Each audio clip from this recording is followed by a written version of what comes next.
What's up, guys? It's Rico and Diane back. And today we wanted to talk about quitting, especially what it means when you quit high-paying jobs with some big Fortune 500 companies. I know some people struggle with that. There's different things that we've gone through in our careers that we just wanted to talk about and some of the challenges that we faced. So yeah, Diane, you want to jump in and talk about what job you want to focus on and Hmm. what challenges you faced? Well, I think quitting anything in general is hard for me. And I think for a lot of people out there, it is as well, especially if you're a high performer or people pleaser. And, just like all the societal pressure in general to not quit something and to stick it out until the end, whenever that may be. Um, I've just always had a lot of trouble quitting any job. And there was one in particular that was the hardest. And it it was like hard for so many different reasons but also the best thing that I ever did. So, and I learned a lot as well during the whole process. It was when I was VP of engineering at a small startup, and I it been I don't know, I think it was like 12 years into my career, 10 to 12 years of just overworking myself and burnout and just complete my life was completely revolving around work the entire time, that entire course of my career. And to be honest, I was even like that in college, not so much in high school because I didn't really do a lot of challenging stuff in high school, I would say. But college and all throughout the 10 to 12 years of the first part of my career, I just worked and I was neglecting so many other areas of my life. And I was so focused on getting to the next level, whatever that was, and proving myself and making something of myself that I was oblivious to how it was affecting my life. This particular job, it was difficult for a lot of reasons because number one, I never, as a software engineer, I think without a mentor and without a coach or guidance, someone helping you make that transition from IC to manager to VP and beyond, it's you don't really notice the things that you're doing that you shouldn't continue to do. So I was trying to be everything to everyone, still do the things that made me a great software engineer, but weren't making a great leader. And can you hear that? It's okay. The sirens, that could be a problem. Um, yeah, so, and just doing that for so long, I was having major health issues, like not just being tired and needing a break. It was serious stuff. I had a cancer scare and I was like, I felt horrible. And even just to stay awake during the day took so much caffeine and adrenaline. It was just so unhealthy. And I, yeah, just had a huge wake up call but not without help. I Mhm. had a coach during the time that helped me see what it was costing me to continue working that way. And eventually I made the decision that it wasn't worth it for me to no matter what the title was or how much money I was making, it wasn't worth my health and my happiness to stay in a job like that. Yeah, that's so there's so much gold in there that maybe we can unpack some of it because I think you're right. Yeah, Um, it happened to me too when a lot of people will assume, hey, this person's good at the IC job, the tactical job. They must be able to manage well. And then they yeah, did that well. without much training, they must be able to be executive really well, right? Yeah. And yeah, can you tell me a little bit about that? Like you mentioned, you received no training, but what are some of the struggles you had sort of Mhm. navigating IC to middle management to executive? Yeah. I think the biggest mindset shift is away from like how you measure your success. And for me as an IC, it's always how much more can you do personally and how much more can you get done. As a software engineer, it's how many story points or lines of code or velocity, that kind of stuff. And when you're a manager, just mentally making that shift from like, oh, even if you're still programming as a manager and you only get one tiny 1 point story done a week, it feels like you're failing it somehow. But that's not how you're being measured as a manager, or at least that's not where your effectiveness is. Like, you can't judge your effectiveness from your velocity when you're a manager. And I think some companies even make that mistake of when they have a manager who's still like player coach and working directly with the team on the same projects, there still seems to be this pressure to contribute whatever percentage they're setting. Like you always see in the job description, you'll be 40% IC, 60% manager, or vice versa. They really expect you, it feels like, to contribute just as much in that 40% that an IC would contribute in 40% of their time. And it's just, I personally don't think it's possible. And I also don't think that it is a good use of a manager's time. And if they truly wanted, well, a manager, if you're talking managers versus leaders, Mhm. if you truly want to get as much impact as possible from a manager, I don't believe that is a good use of your resources. Yeah. And that Yeah. may just simply speak to the fact that people aren't providing leadership development to their managers. So at least early on. Do you have thoughts on that? Yeah, I mean, I 100% agree. And it's interesting because uh that middle manager kind of role is like one of the most difficult roles, right? Because um executives are making like these high level strategic decisions based on like whatever information they have, right? ICs are executing lines of code or like in discrete ways on discrete projects. So what middle managers have to do is have to navigate what is being said at the highest levels in terms of strategy and then synthesizing that and distilling it down into actionable tactical projects, right? And this Right, code switching or context switching of like strategy to tactics, executives don't need to do that, and then ICs don't right. need to do it the other way up. So this layer is, especially with not a lot of training and development, to your point, on how to navigate these things, you're now asking someone who thought about things in a very tactical way to interpret very high level strategic goals and missions and things like that. So Yeah, I know it was hard for me. I'm lucky enough in my career I had like really great mentors along the way, but I was lucky to work for companies that invested in leadership development. Like Zappos was really good at investing in leadership development. Same thing with Netflix, really good at investing in leadership development. that's So I felt like, amazing. yeah, I felt like I was lucky, but that I don't know why companies don't do that because like it only makes stronger Yeah. companies, stronger businesses.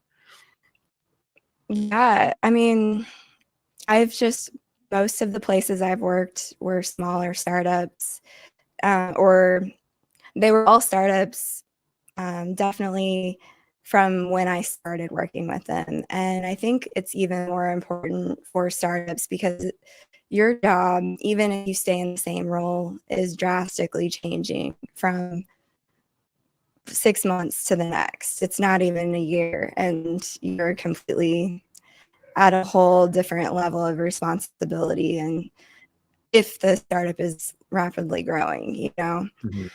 So, and it's just expecting someone who's an IC, maybe first time manager, to know how to lead people. I think, honestly, I believe it comes from the leadership team themselves not having that experience um, or just like they have never had that training in the first place.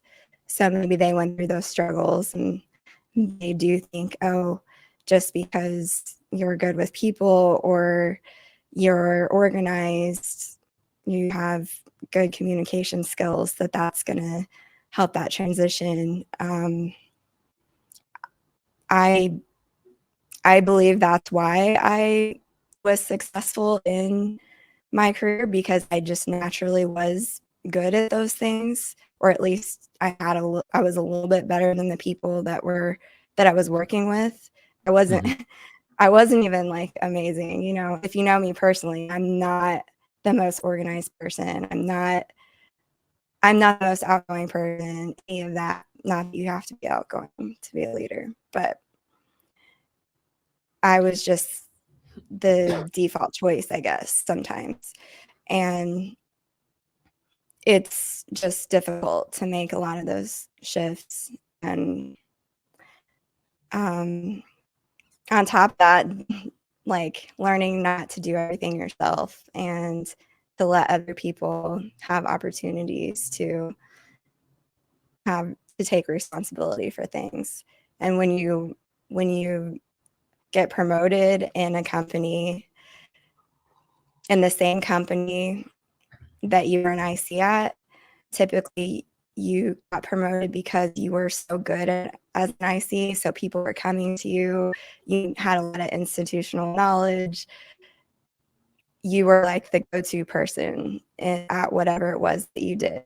And then you're making the switch to leader, and you don't know how to not be that person anymore. Right.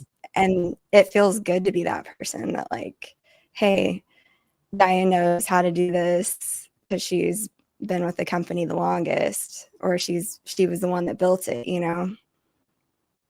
It's hard Yeah. to say no or teach someone else how to do that.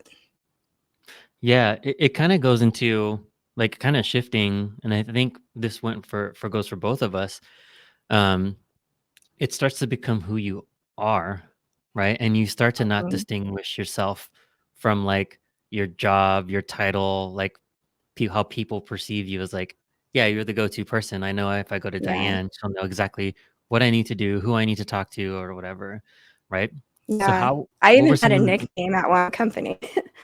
I yeah, was like, they called me Save the Day Diane because uh, they would have some project and it was a joke. Like, there was one of the designers also did comic stuff on the side, and he made this little comic character, Save the Day Diane. And if there was a project that was behind or something was going on, I would just somehow make it happen. That's honestly like one of the biggest things that encouraged me to just continue to work more and more and just do whatever I had to do to get things done that weren't always in my own best interest, because it definitely, that wasn't a financial benefit usually. There was one time we worked overtime for 9 months, stuck in a conference room with the same 5 people, and we ended up having to scrap the entire code, like the entire repo that we were working on, because it was a very waterfall project. And the higher ups came in and like completely fired our director and everything, and they just scrapped the whole thing because it took too long. And I think we got a $3,000 bonus after that. Wow. Wow. And I'm like, definitely all the sleep I didn't get, all of the lunch hours that I ate ramen noodles at my desk, Right. like, Right. yeah, I don't So know. what were some like that is an insane story. And so what were the things that started to push you to want to leave, right? Like how did you Mhm. start how did you start now distinguishing yourself from what you did, right? Because I'm sure Yeah, that that took some work and like decoupling. You are not when people ask you who you are, you're Diane. You're not. It might have been easy yeah, to be like, oh, I'm a VP of engineering, but at some point you had to separate yourselves. Like, what was yeah. that like? It was I'm trying to remember the exact moment. I think it started with it initially wasn't as, like, broad as that. It took a lot of, like, baby steps to get there. Initially, it was I was experiencing so much stress on the job and with people's interactions. I reported to the CEO, and we were under a lot of pressure, and I was essentially doing I was essentially VP of engineering. We didn't have a CTO though, so I was leading the engineering team. Plus, we had no engineers that were dedicated to customer support, so they had to filter through me to get bugs and everything into our system for engineers to get prioritized to work on. Recruiting, hiring, no product managers. We had one designer. Wow. It was insane. So I was trying to shield my engineers from anything that wasn't related to whatever feature they needed to work on because our deadlines were so tight that I was just trying to take on as much as I could. Hmm. And I was experiencing a lot of um, conflict, not serious conflict, but just a lot of we were being squeezed from all sides. All of us were. And particularly, I mean, my team was amazing. They were amazing. And if I just talked to someone last week and they were like, what? I had no idea all that was going on. They were like, I had so much fun working at that company. I had no idea it was so stressful. So I don't, it's interesting hearing that side. Hmm. But yeah, I conflicts with leadership and all of that, and which it's not anything personal because I loved working with those people. They're great people. It was the situation.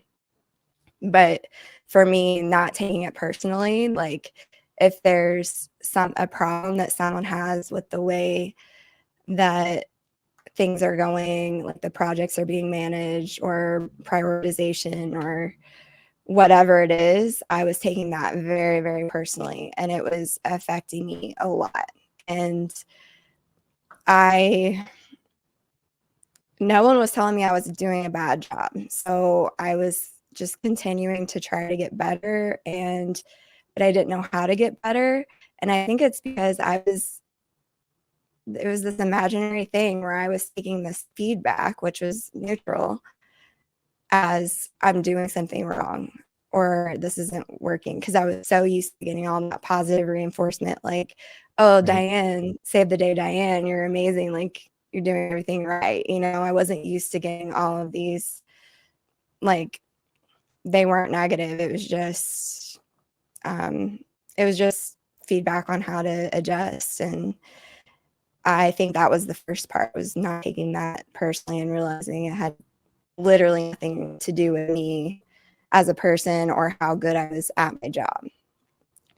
And eventually I think once I was considering, do I really want to stay here? That's when the whole, who is Diane if she's not VP of engineering?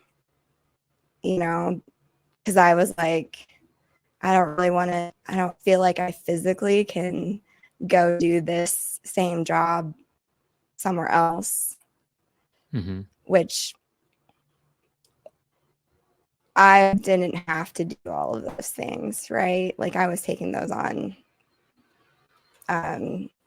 willingly, and things would have happened would have played out a lot differently. A job doesn't have to be that way, regardless of what's going on with the company. But my belief was that every VP job is like that, and I couldn't physically do that anymore. So I had to decide, am I okay with not, I worked so hard to get to that level, Mm-hmm. and then have to somehow be okay with not being that anymore, because Yeah. that's where my value is coming from. Right. And that's the other thing I was gonna ask you is like, how did your values change through this? Because yeah, I had Mm-hmm. like again had a much different journey. Like I've been pretty good about like setting boundaries, and when I've left jobs, and I wouldn't say I've had a lot, but when I've left, usually it's because my values, it either didn't no longer aligned with my values. My values either changed or the ask of me changed. Mm-hmm. And it Yeah. no longer aligned with my values. Right. So um when I left when I left Netflix and this last one that I just left, um it was more for to spend time with my family, right? And like Yeah. that's the thing. I've been wanting to take a break and sabbatical and take some time off.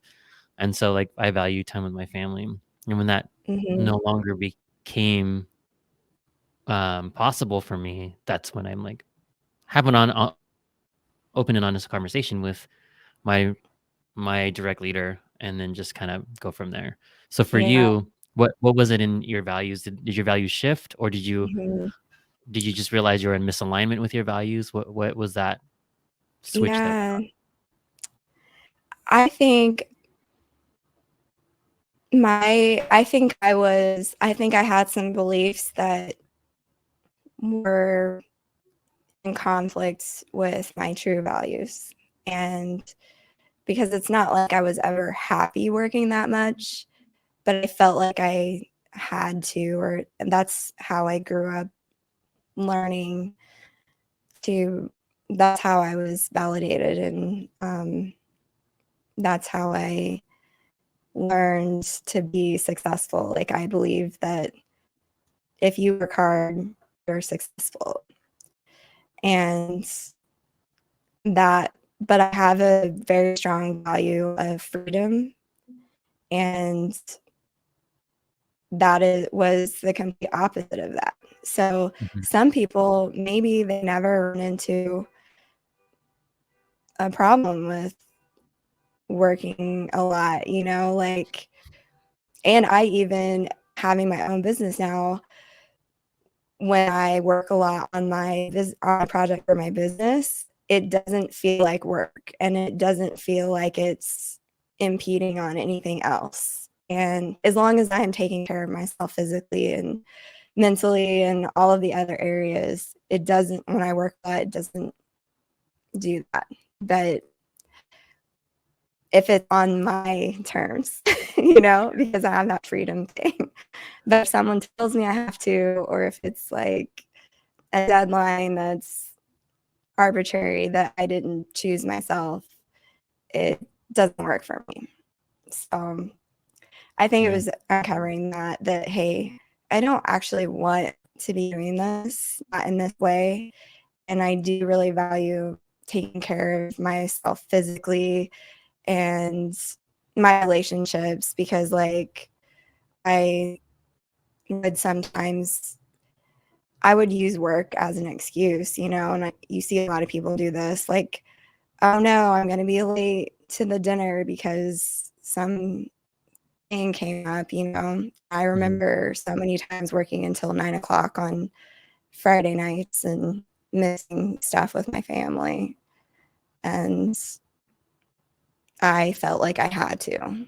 I didn't feel like I was doing it because I wanted to. I felt like it was something I had to do, which we all know we don't have to do Yeah. that. Yeah, there's often times as leaders we put these false expectations on ourselves, right? That Mhm. nobody asks us to do. But there's that just sense of responsibility or that sense of urgency that we have. Yeah. Like I can't wait, or I need to get it done, or if I don't do it now, it won't happen, kind of thing. Yeah. Like I'm the only one who can do this. So I have to be the one to do this for yeah, that's just how I it's what made me feel like I was enough and doing a good job. Yeah. I think it seems like younger generations are a lot better at this now. They aren't willing to sacrifice their personal happiness or their values for work. And I think that's great. Um, but there's still some lessons, and Yeah. you I might mean, not have to be as extreme as I was. yeah, I mean, I think it's Yeah. getting better, but I still see it. Um, Mhm. I still see this, and maybe it's a little bit of both, right? It could be a little bit of, people care about what they're doing, and then Yeah. also, the companies have their share of the blame also, right? To take Mhm. advantage of people who are willing to do this. But although Right. we're getting better, I do think there's still I'm seeing on these themes of people working longer hours or doing more than probably what is asked. Yeah. Yeah.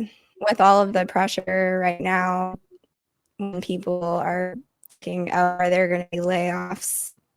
Mhm. I wanna make sure I'm not the one that's laid off, so should I work more? Should I not complain and say Yeah. there's this problem, you know? Yeah, you probably are getting it with your clients, but a question, or not even a question, but a belief that always comes up is I have to prove myself. Yeah. And like what do you Mhm. have to prove at this point? You've worked in this craft how many years? You've been successful in all these things. You've hardly ever failed at anything you've done, yet we still have this desire to prove ourselves. Yeah. Right. It's it feels really real, and if I was back in that same exact situation, it's not like I could magically not let any of that bother me, but I can recognize that stuff now Yeah. and know what's going on and that it's not truly how I want to react to situations or what I want in life. And but it's hard, like it's hard to create that boundary or set those or be very strong in your values when it could potentially mean you could lose something that you worked hard for and or that you feel is somehow like a semblance of like who you are as a person or like how successful you are, what you're worth. Yeah. It's difficult. Yeah. Um, just to segue, we have a few more minutes here with you. I wanted to ask two questions. One is, what advice do you have for anyone who's thinking about like quitting or maybe nervous, confused? Because some things we didn't talk about, like golden handcuffs potentially, but like, what advice do Yeah. you have for someone that's like in a similar situation that you or I were in? Hmm. Um, well, first of all, do you have an answer to that right off the top of your head? Yeah, I mean, I would say find someone that's very objective, whether it's a Mhm. coach, a mentor, or somebody maybe not even within the business, and Mhm. just get perspective. Um, Yeah. and you can ask these questions that you and I presented today and kind of self-coach, like, what am I trying to prove? Like, who assigned me this responsibility? Was it me or was it somebody else? Like, Yeah. that's because that's a big one. Like, we often feel like, oh, we have so much responsibility or I'm busy. But when we look at our day, nobody packed our day for us. Like, we openly filled our calendar, we openly took on these projects, we openly did these things, but yet Mhm. we think of it as like, oh, there's just so much that I'm responsible for. Um, Yeah. and I guess it gives us also this maybe false sense of importance, feeling like another void that potentially we may have, that Yeah. I think by getting an objective perspective, whether it's working through it with a coach, a mentor, or somebody to help pull you out of that, might help you get different kinds of perspective or another way to look at it. I agree. But I think sometimes if you talk to friends or other people in the industry, sometimes you're going to conflicting advice. So if it's advice, taking that with a grain of salt, just because what works for someone else or what they believe isn't necessarily what's right for you, and making sure you find if you are talking to someone, making sure it's someone like a coach or someone who's asking questions to help you find out what's right for you. Right. Great point. Yeah. But Yeah. yeah, Yeah. I totally agree. like if it's a friend, because I mean, even recently, I heard someone say, but yeah, like, hear people say sometimes you gotta sacrifice in the beginning of your career um, to get that success in the beginning. And, honestly, like that's not true for everyone. I think Hmm. some people do believe that's what they had to do, but I don't know if that's true. Like maybe your priorities change, but sacrifice, I'm not sure. Um, but a lot of it, I think, yeah, just my advice on that is getting clear on what you want your life to be like on a daily basis, and is Right. that matching what you're doing now? Not just thinking about how much you're making per year or the title or whatever promotion you're working for, whatever it is, like that might sound awesome and that might sound like you're on the right track, but you like your day to day. You don't have to love it. You don't have to wake up and be like singing and like Yeah. I don't know, you know what I mean? Yeah. But Yeah. do you feel good? Is this how you want to spend your time? That's Does that match? If it doesn't necessarily mean you have to quit, but it might mean some major changes in your boundaries, your behaviors, and questioning Hmm. like what will happen if I actually don't take on all those meetings or I don't work as much as I do, what will happen? Because it kind of sometimes feels like you have to, or you're going to get fired or something. And Yeah. that's not always true either. Yeah. One anecdote, and this is a sample size of one, me, right? Um, I would not answer Slack or emails before a certain time, say like 8:30 in the morning, and I wouldn't get Yeah, notifications past like 6 p.m. that's So, amazing. and Yeah, I've never been fired for that. yeah, Right? So, like, setting boundaries, and this is one thing that a lot of people would ask me about, is like, how do I set boundaries? Well, I mean, you have to do it from the beginning and set those expectations. mhm, Because if you don't set it from the beginning, it's much harder to pull back than it is to just say, yeah, like, this is when I'm available. yeah. Yeah, It is harder. It's worth it though. It's it worth is it worth it. to try, and I think I made the mistake of not being fully conscious of that in the beginning because I always thought each job I was at, if I quit, started a new job, that new job would be different, that they wouldn't have as high of expectations for working late or whatever it was, being on call. And because I was me, it always turned out that I was taking on way too much. And it's funny because that job that was my wake up call and completely changed how I work now. He was, I mean, he was a software engineer on the team. It was interesting because we had only very, very senior software engineers, all with at least 10 to 15 years of experience. They were all paid the exact same. And there was one person I really admired. At first, I was just like perplexed, like how do you do this? He would start every day at the same time, leave at the same time every day. He never, I mean, he got all his work done. He just he had very good boundaries, and you don't have to be strict about it. Like, you don't have to start and leave at the same time every day, but he did what he was paid to do.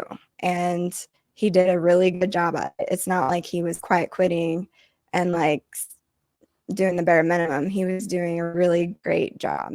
And he did not have any of these problems that I see a lot of people in tech run into.